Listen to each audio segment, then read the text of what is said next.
दुल्हन ने शादी के बाद किया मना। शादी के बाद विदाई का समय था।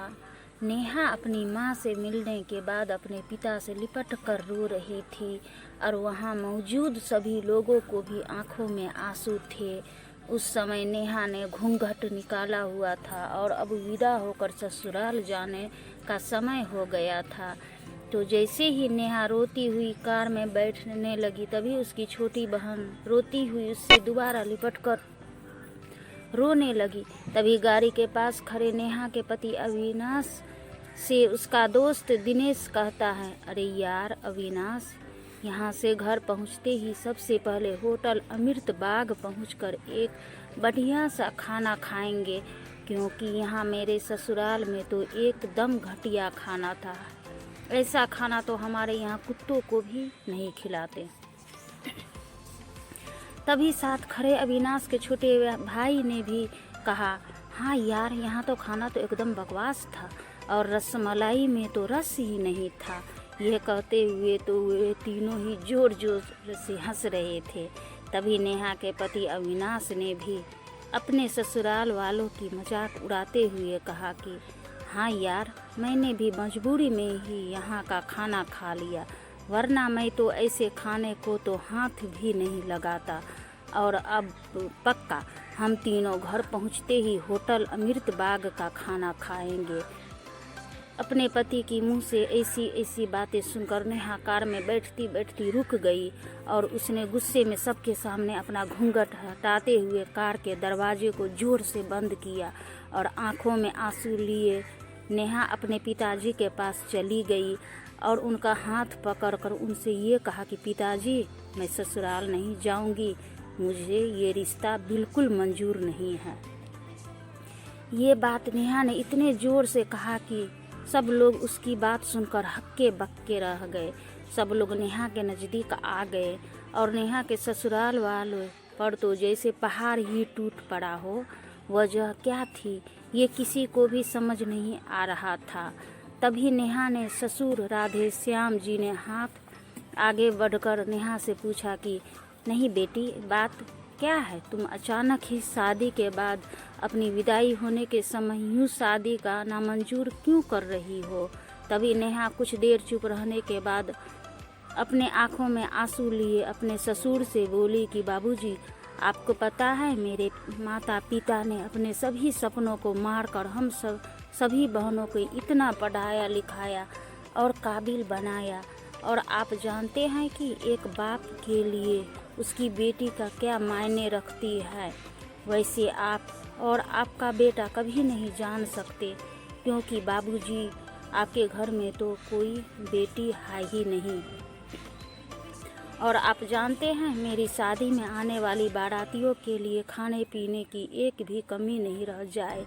इसीलिए मेरे पिताजी पिछले 3 महीनों से रात को 2 से 3 बजे तक जाग कर मेरी माँ के साथ ये योजना बनाए थे कि रसोइया कौन होगा और खाने में बारातियों के लिए किस किस तरह का खाना बनवाना है और बारातियों को खाना में क्या खिलाना है, ताकि कहीं किसी को बुरा न लग जाए। और शायद आप नहीं जानते कि मेरी माँ ने पिछले 1 साल में एक भी नई साड़ी नहीं खरीदी, क्योंकि मेरी शादी में पैसे की कोई कमी न हो जाए। और आज भी मेरी शादी में भी मेरी माँ मेरी बड़ी बहन की साड़ी पहनकर खड़ी है। और ये तो कुछ भी नहीं, मेरे पिताजी भी 150 रुपयों की इस शर्ट के नीचे कई छेद वाली बनियान पहनकर खड़े हैं, और ये सब सिर्फ इसीलिए ताकि मेरी शादी में कोई कमी न रह जाए। लेकिन इतनी मेहनत करने के बाद भी आज इस शादी में आपके बेटे की रोटियां ठंडी लगी, इसके दोस्त को पनीर बकवास लगा, मेरे देवर जी को रसमलाई में तो रस ही नहीं मिला, और तो और मेरे पति अविनाश जी तो कह रहे थे कि वो तो ऐसे खाने को हाथ भी नहीं लगाते, बस उन्होंने तो मजबूरी में ही खाना खा लिया।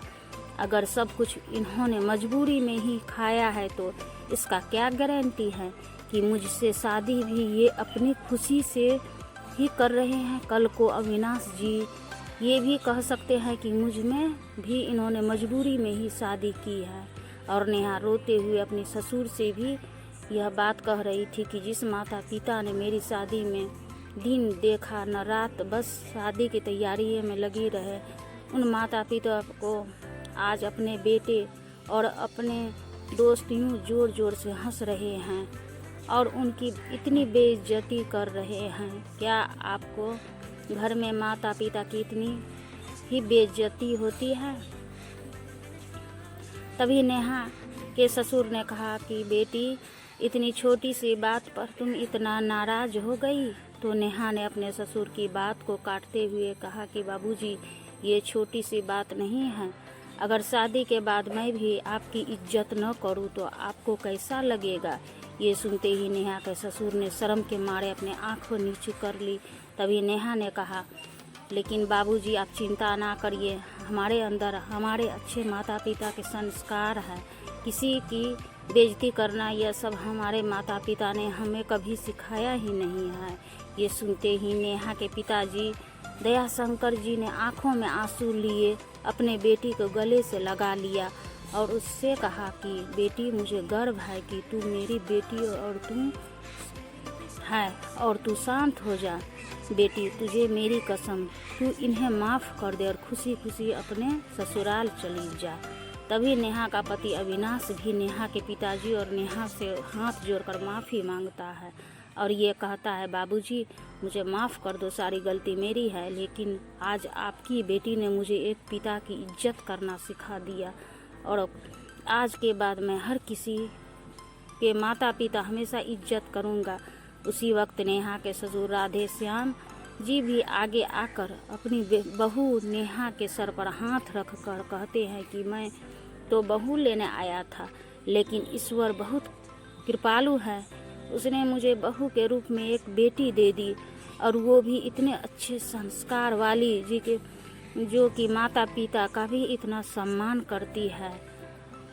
और अब बेटे, मेरे कहने से इन नालायकों को भी माफ़ कर दे, मैं हाथ जोड़ता हूँ तेरे सामने। तभी नेहा अपने ससुर जी के दोनों हाथों को पकड़ लेती है और कहती है कि नहीं बाबूजी, आप मेरे पिता के समान हैं, कृपया आप मेरे सामने हाथ मत जोड़िए। तभी नेहा के पिताजी दयाशंकर जी भी कहते हैं कि समधी जी, आप मेरी बेटी के सामने हाथ जोड़कर कृपया हमें शर्मिंदा मत कीजिए। मेरी तो आपसे बस इतनी ही प्रार्थना है कि हमेशा आप मेरी बेटी को आप अपनी बेटी समझना और इससे कभी कोई गलती हो जाए तो इसे माफ़ कर देना।